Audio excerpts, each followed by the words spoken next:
L'une des principales mesures, c'est d'abord de créer un comité de sélection pour les arbitres de Top 14 et de Pro D2, donc de division professionnelle. Alors pourquoi un comité de sélection? Je crois qu'il est important que nous ayons une parfaite connaissance de tous les arbitres. Alors ce n'est pas pour tout détruire, pas du tout. On va continuer bien sûr à s'appuyer sur les observations des superviseurs. Mais ce comité de sélection, qui va être composé de 5 personnes, qui vont vraiment avoir un rôle essentiel, eh bien, va être d'observer, d'avoir le meilleur maillage possible et la meilleure observation possible des arbitres donc, de ces deux divisions professionnelles. Il ne faut pas que les arbitres s'installent dans une espèce de confort et s'imaginent qu'à la position où ils sont intouchables. Ce n'est pas valorisant ni pour eux, ni pour ceux qui pourraient prétendre à les remplacer. Donc je crois qu'il faut une émulation. Je ne dis pas qu'il y aura tous les ans une ou plusieurs descentes, qu'il y aura tous les ans une ou plusieurs montées, mais en tout cas, on laisse la porte ouverte à ça. Essayer de professionnaliser au maximum la formation.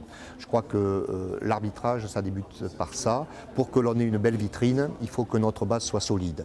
Là encore, des actions avaient été impulsées par Didier Menet et il n'est pas question, encore une fois, de tout détruire, mais essayer de le pérenniser, peut-être de l'optimiser.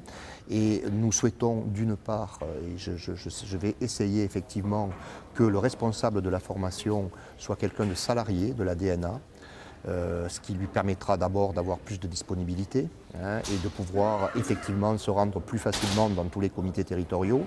Ça c'est important. Et puis essayer aussi de former les formateurs territoriaux, de les rendre plus experts qu'ils ne sont, en termes de formation, en termes de production de documents techniques par exemple. Il est important aussi que la formation de nos talents de demain, les espoirs nationaux ou les arbitres qui évoluent en Fédéral 1, soit également pris en charge par quelqu'un qui a une grande disponibilité, une grande expertise, et ça fera partie de l'une des missions de Franck Massiello, justement, essayer de développer la formation, le coaching, l'accompagnement de tous ces arbitres qui sont en Fédéral 1 et, ou espoirs nationaux et qui, je le répète, sont pour moi les talents de demain. Les changements, ils ont été produits de fait par les élections qu'il y a eu dans les comités territoriaux, puisque sur 27 DTA, 14 sont nouveaux. Ça veut dire que pour la plupart, ils ne connaissent pas exactement leurs prérogatives et donc il est important qu'on puisse les accompagner. Les charges d'un DTA sont bien différentes de celles qu'on a pu connaître. Je parle avec mon expérience puisque je l'ai été en fin des années 90 et quand je regarde le travail que j'avais à faire à cette époque-là et le travail que l'on demande maintenant, c'est bien différent. Ils ont un rôle exclusivement, en tout cas pour la plupart, extrêmement administratif. Les licences d'arbitre, tous les documents que l'on demande, administratifs, techniques.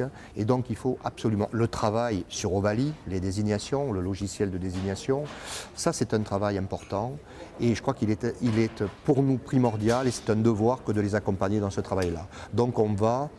L'une des premières mesures, effectivement, avec Christian Zidel, qui aura en charge justement de s'occuper des relations avec les DTA. Donc nous allons visiter les 27 comités par secteur. Nous allons rencontrer d'ici la fin du mois de janvier les 27 DTA pour justement essayer d'optimiser nos relations avec eux et les accompagner dans leur travail.